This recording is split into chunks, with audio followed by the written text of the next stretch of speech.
¿Alguna vez has sentido que estás a segundos de morir? Y que en ese instante, alguien que no conoces se convierte en tu única salvación?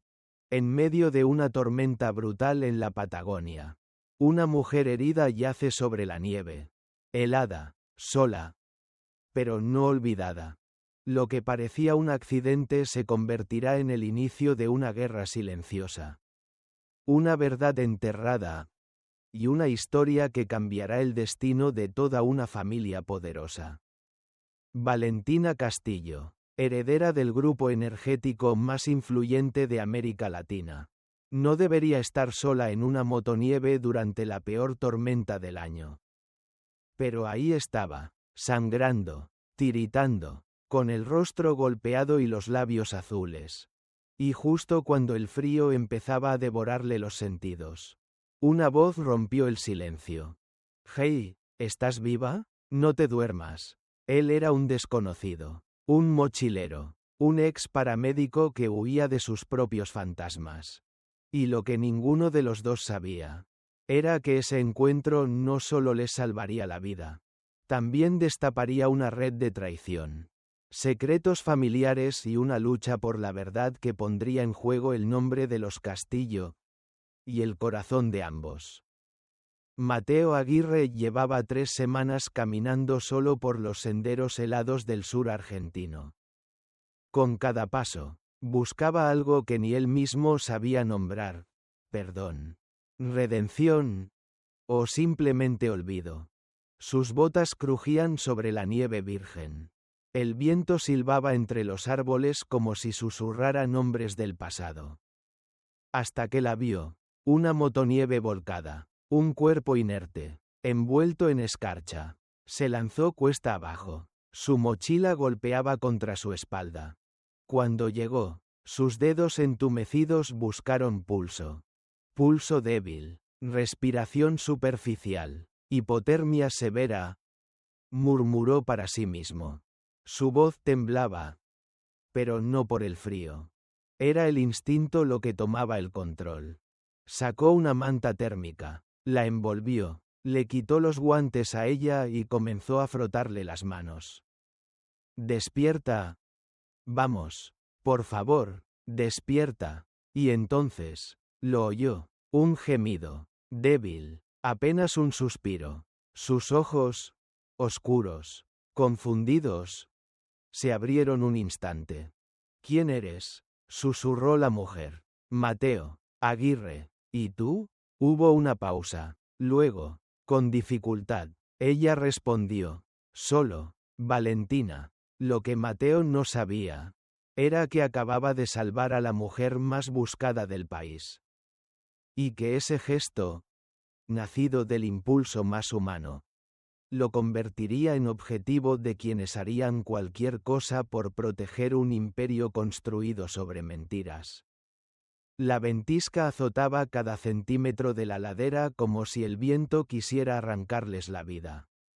Mateo Aguirre sintió el cortante aliento del hielo en su garganta mientras avanzaba a duras penas por la nieve que le llegaba hasta las rodillas. Su mochila golpeaba su espalda con el ritmo irregular de un corazón que vuelve a latir despacio después de un susto. De pronto, a 50 metros, la encontró. Una figura inmóvil, semienterrada bajo el manto blanco, como una estatua frágil que clamaba auxilio. «¿Eh?», gritó, arrodillándose al lado de ella. «Respóndeme». Los cristales de hielo se aferraban al abrigo de la mujer, que temblaba con la fuerza de quien está a punto de rendirse. Su respiración surgía en bocanadas temblorosas, y los labios, ya azules, apenas se esforzaban por formar palabras. «No me toques», musitó, la voz rota por el pánico y el frío. «Suéltame». En aquel instante, un flashback asaltó la mente de Mateo. El estruendo de un edificio desplomándose. Gritos de niños sepultados. La decisión equivocada. Su cara se tensó. Sintió el peso de su culpa como un yugo invisible. Pero no había tiempo para arrepentimientos. La vida de esa desconocida pendía de un hilo. Lo siento, pero si te dejo aquí morirás congelada, respondió él, con la calma férrea de quien ha tomado la determinación correcta. Confía en mí. Con manos firmes, extrajo de su mochila una manta térmica y la envolvió alrededor de ella. Sentía el temblor de su cuerpo contra sus guantes, mientras improvisaba un vendaje para una herida profunda en su pierna. Su mente volvió a invadirla la memoria. El niño al que no logró salvar tras el terremoto. Los ojos acusadores de sus padres. La renuncia inmediata a todo. ¿Quién eres?, preguntó, al fin, la mujer, con un hilo de voz. Mateo Aguirre. Él apartó un mechón de cabello helado de su frente. Exparamédico. La desconocida cerró los ojos un segundo. Y al volver a abrirlos mostró un brillo de desafío y, al mismo tiempo, de agotamiento extremo. Valentina, susurró al cabo de un largo silencio. Ese nombre caló en el pecho de Mateo con la contundencia de un disparo. Valentina. Ni en sus peores pesadillas habría imaginado que salvando a una simple viajera, desenterraría la herida de un pasado que creía enterrado bajo escombros y remordimientos. Mientras empezaba el agonizante ascenso hacia la ruta que llevaría al calor, y quizás al peligro de revelar demasiado, Mateo sintió que cada paso era, a la vez, una redención y un nuevo abismo. La nieve se ondulaba a su alrededor. El viento murmuraba advertencias. Pero algo en la firme mirada de Valentina lo impulsaba a seguir. La misma fuerza que 6 meses atrás lo había empujado a renunciar a su vida anterior. Era solo el inicio. Tras salvarla, estaba a punto de entrar en un mundo donde el poder, la traición y la culpa se entrelazaban en cada sombra de la mansión Castillo.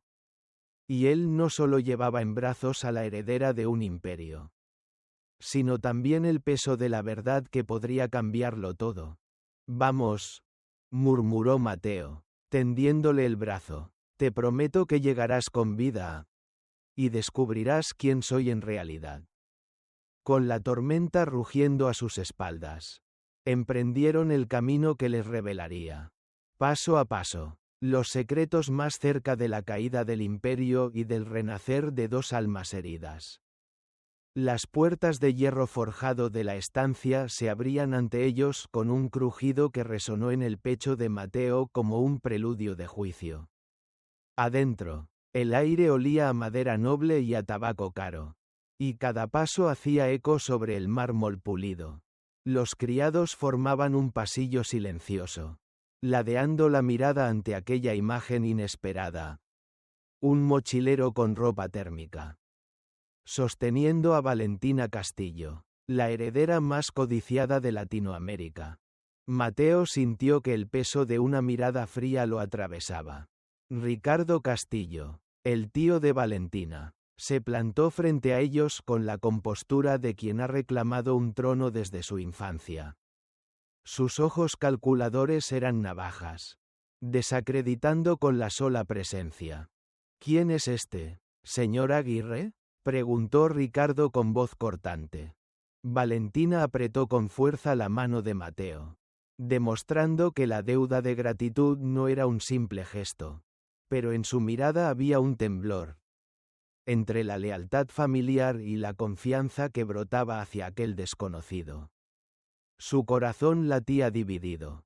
Claudia Castillo, la madre, emergió del pasillo con una sonrisa que ocultaba un torrente de preocupaciones.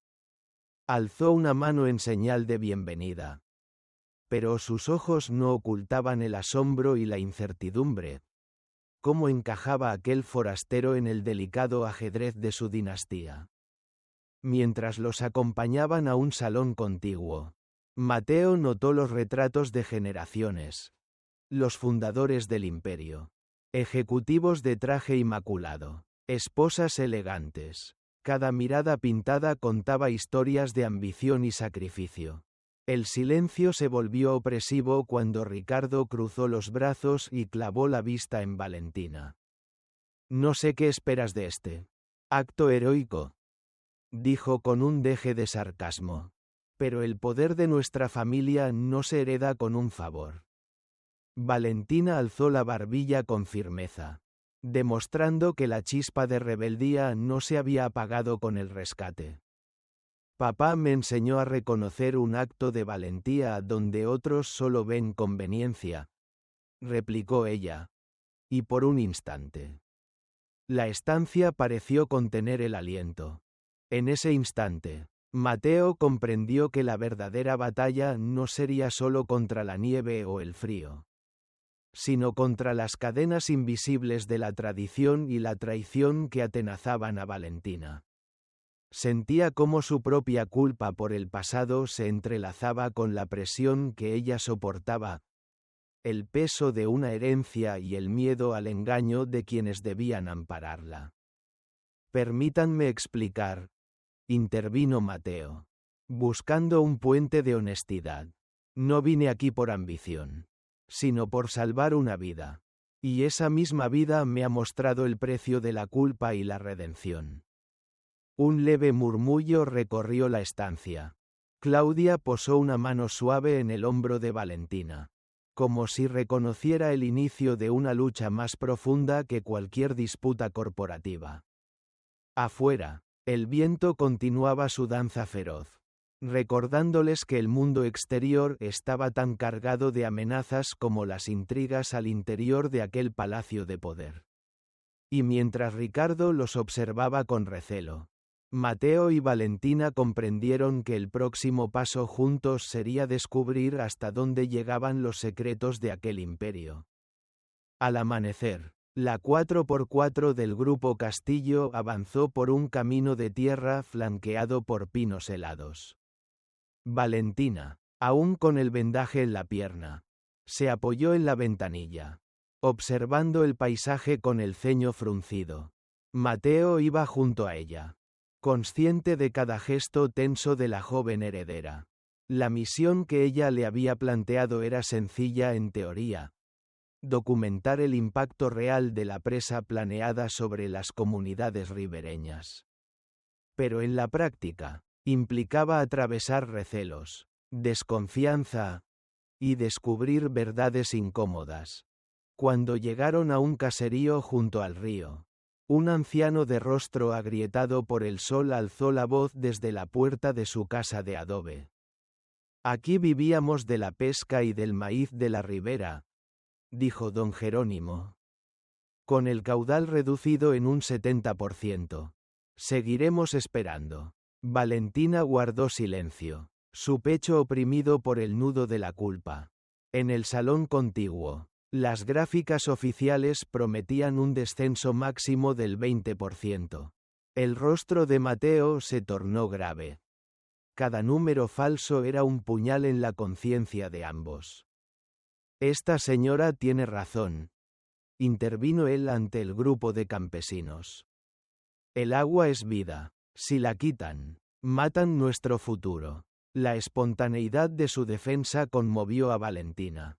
Por primera vez vio en él no al intruso privilegiado, sino al salvador con el que compartía algo profundo: la urgencia de justicia. Mientras entrevistaban a otra mujer, una madre de 2 niños, Valentina sintió la llamada de su propia infancia. Las lecciones de responsabilidad. Los consejos de su padre para hacer lo correcto, aunque doliera. Su mirada se cruzó con la de Mateo. Ambos sabían que ya no había retorno al mundo de mentiras que los había recluido en sus prisiones de oro y culpa.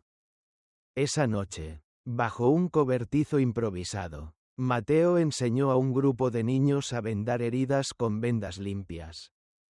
Sus manos, firmes y seguras, transmitían calma. Valentina lo observaba, admirada por la dedicación y la ternura que demostraba a quienes ni siquiera conocía. Sintió como una chispa de confianza se encendía en su interior. Pero la luna apenas brillaba cuando, a lo lejos, Una luz de vehículo se detuvo cerca del campamento. Mateo alzó la vista. Las sombras proyectadas eran demasiado rectas, demasiado ordenadas. En el resplandor de una linterna, reconoció el contorno de un todoterreno oficial del Grupo Castillo. Ricardo los estaba vigilando. La brisa nocturna pareció volverse gélida. Valentina apretó la mano de Mateo con determinación. No podemos detenernos ahora. En la penumbra de la cabaña alquilada junto al río Manso, el eco de la tormenta había sido reemplazado por un silencio cargado de sospechas. Sofía Durán, la periodista ambiental, deslizó sobre la mesa una carpeta repleta de fotografías y documentos. La luz de la lámpara colgante reveló una motonieve cuya explicación oficial hablaba de un accidente, pero que en las imágenes mostraba un corte limpio en el sistema de frenos. No fue un fallo mecánico, susurró Sofía. Alguien lo saboteó. Los ojos de Valentina se abrieron con incredulidad. El frío de la noche pareció intensificarse en su pecho. Ese mismo frío que sintió cuando comprendió que el rescate de Mateo había sido la punta de un iceberg de engaños. ¿Quién?, balbució ella. ¿Por qué querría alguien hacerme daño? Mateo. Siempre más directo. Alzó la mirada. Su tío Ricardo controla la seguridad familiar. Si quería deshacerse de ti, lo habría intentado bajo la apariencia de accidente. Valentina apoyó la frente contra la mesa, luchando contra la náusea de la traición. En el reflejo de la ventana vio cómo su propia imagen temblaba. La heredera. Víctima de la ambición de un familiar. Sofía continuó. Hay más. Revisé los informes médicos de su padre. El doctor Mendoza, bajo órdenes de Ricardo, le ha estado administrando sedantes para mantenerlo confuso y firmar documentos sin entenderlos. Un puñetazo imprevisto contra la madera de la mesa expresó la rabia contenida de Valentina. Sentía el latido de su sangre retumbar en los oídos. Todo lo que cree legítimo, ¿está construido sobre mentiras? Mateo la contempló con compasión y determinación. Sabía que la revelación podía quebrarla o fortalecerla. No podemos quedarnos de brazos cruzados, aseveró él. Si permiten que tu padre firme los contratos mañana durante la gala de aniversario, perderás tu voz y tu imperio. En la mente de Valentina se entrelazaron el dolor por el intento de asesinato y la decepción al saber que su propia sangre la había traicionado. Cerró los ojos un segundo, como para reunir fuerzas. Tendremos que exponerlo todo, en público, dijo, con la voz quebrada pero resuelta. En la gala, Mateo asintió. Comprendía la magnitud del riesgo. Cámaras. Invitados poderosos. Guardias entrenados. Pero también vislumbraba la oportunidad de voltear la balanza. Prepararemos cada prueba, respondió. Y hará falta coraje. En ese instante, los tres compartieron un pacto silencioso. La conspiración ya no vivía en documentos, sino en el aire mismo de la estancia, lista para estallar ante los ojos de inversionistas y familiares. Y aunque el miedo se entrelazaba con la determinación, sabían que aquel enfrentamiento sería el punto de inflexión. Al cerrar la carpeta, el crujir de las ilustraciones forjó un último vínculo entre ellos. La urgencia de justicia. Afuera, la luna observaba, cómplice del próximo acto dramático. El gran salón del Hotel Imperial brillaba con un despliegue de candelabros y coros de conversación elegante. Ejecutivos de corbata, políticos y periodistas llenaban el espacio, ajenos a la tormenta que se avecinaba. Valentina caminó entre lustrosas mesas, sintiendo cada mirada como un escalón hacia su propio abismo de traición y redención. En el estrado central, Ricardo Castillo alzó su copa. Brindemos por el futuro del Grupo Castillo, anunció con voz altiva, y por los acuerdos que consoliden nuestra expansión global. Las copas tintinearon mientras él sonreía, convencido de que controlaba cada pieza del tablero. Pero en la penumbra de su mirada, la sombra de la duda comenzó a filtrarse. Valentina subió al estrado con paso firme, el vestido azul profundo contrarrestando el dorado excesivo. Sostuvo un dossier en la mano, y la sala se quedó helada. «Señoras y señores», comenzó, la voz firme pero con un matiz de vulnerabilidad. «Debo compartir información que cambiará nuestro destino». Con un gesto, proyectó en una pantalla gigante las imágenes forenses del sabotaje, la motonieve mutilada, los cortes precisos en los frenos. Un murmullo recorrió la sala como una ola de incredulidad. «Mi tío Ricardo ordenó este intento de asesinato», continuó ella, mientras sus ojos se inundaban de determinación. «Quería eliminarme para tomar el control absoluto». Ricardo palideció. Su sonrisa se desmoronó. Entre la multitud, Eduardo Castillo, sentado en una silla junto al estrado, parecía luchador contra la niebla de sedantes que lo atenazaba. Mateo apareció a su lado, con un informe médico en la mano. «Doctor Mendoza», dijo Mateo al micrófono, «explique por favor las órdenes de administración de sedantes que ha recibido el señor Castillo». El médico personal dio un paso adelante, con la conciencia sacudida al verse acorralado. Bajo la mirada expectante del público, admitió su complicidad. Eduardo, con la mirada recuperada, se levantó tambaleante. Cada paso era un triunfo sobre la traición y la manipulación. Con voz temblorosa, apuntó a Ricardo. «Hermano, ¿qué te hace creer que eres digno de este legado?»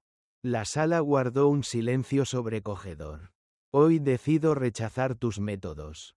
En ese instante, sirenas lejanas anunciaron la llegada de la policía anticorrupción. 2 agentes se acercaron y esposaron a Ricardo, cuya furia contenida estalló en un grito ahogado. «Esto es una farsa», vociferó, mientras lo conducían fuera del salón. Mientras la seguridad escoltaba a Ricardo, Valentina sintió que cada latido volvía a su ritmo. Había enfrentado el dolor de descubrir la traición en su propia sangre. Y ahora alzaba su voz como heredera legítima y digna. Los invitados se pusieron de pie, aplaudiendo con solemnidad. Entre ellos, los rostros de los campesinos y activistas que habían enviado testimonios en vídeo brillaban en la pantalla, recordando la justicia que va más allá de los muros de mármol. Valentina descendió del estrado y corrió hacia Eduardo. Lo abrazó con ternura y, mirándolo a los ojos, comprendió que la empresa ya no era solo un imperio de poder, sino un compromiso de responsabilidad. «Gracias por creer en mí», susurró ella con emoción contenida. «Juntos hemos dado voz a los que callaban». Mateo la tomó del otro brazo. Entre ellos, un pacto silencioso. La lucha apenas comenzaba, pero el primer golpe había sido certero. La calma tras la tormenta llegó vestida de primeras luces. Meses después de aquella gala, el epicentro de la transformación se encontraba ahora en el corazón de la Patagonia y en los pasillos de la estancia Castillo. Valentina, sentada en su despacho con vista al lago, observaba los informes del primer trimestre de su gestión, índices de transparencia, reportes de sostenibilidad, testimonios de comunidades. Cada número era una cicatriz sanada, una promesa cumplida. Sin embargo, en lo más profundo de su pecho, el dolor por la pérdida de su padre, ese hombre que le había enseñado el valor de la integridad, seguía palpitando. Eduardo Castillo había partido dejando un legado que superaba el mero poder económico, la convicción de que un imperio puede redefinirse desde la honestidad. Valentina cerró los ojos un instante. sintiendo en su memoria el calor de su mano sobre la suya la noche en que eligió luchar por la verdad. A kilómetros de allí, Mateo lideraba el servicio médico móvil. Su viejo 4x4 ahora lucía el emblema de la Fundación Castillo Aguirre. En una pequeña escuela de Cuenca del Cielo, enseñaba a un grupo de padres cómo desinfectar una herida con un kit mínimo. Cada gesto suyo transmitía la misma ternura que había mostrado aquella primera noche de su reencuentro. Pero en su interior, el paramédico exiliado recordaba las voces en Valparaíso, los gritos en los escombros, y entendía que su proyecto era también una forma de expiar culpas pasadas. En ambos mundos se desencadenaba un puente invisible. El agua limpia del río Trauma bordaba las orillas de la reconciliación. Valentina, al inaugurar una nueva planta de tratamiento, vio desfilar ante ella a los ancianos que habían perdido sus tierras. Los niños a los que Mateo había curado. Los empresarios que ahora invertían con criterios éticos. Cada rostro era el reflejo de que el poder podía renovarse en solidaridad. Aquel día, en la ceremonia de apertura, Valentina pronunció unas palabras con la voz suave pero firme. Dejad que el dolor nos guíe hacia la compasión. Y que la culpa se transforme en acción. Este es el legado de mi padre. Demostrar que la grandeza de un imperio no se mide en riquezas, sino en las vidas que toca. Un murmullo de emoción recorrió la multitud. Mateo, al verla, recordó el día en que la encontró semiconsciente en la nieve, y cómo ambos habían crecido en aquel cruce de caminos. Se acercó con paso silencioso y le tomó la mano.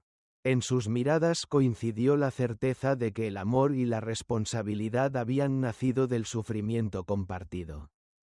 Mientras el sol se ponía sobre las montañas nevadas, la estancia Castillo brillaba con un esplendor distinto, el de un futuro construido a partir de las cenizas de la traición y el dolor. Y aunque aún quedaban retos por delante, nuevos proyectos, resistencias corporativas, ecosistemas por proteger, Mateo y Valentina supieron que su vínculo, forjado en la adversidad, sería el sustento para escribir el próximo capítulo. Porque, al fin y al cabo, los verdaderos imperios no se alzan en la piedra y el oro, sino en la capacidad de convertir el dolor en esperanza y la traición en un compromiso de honor compartido.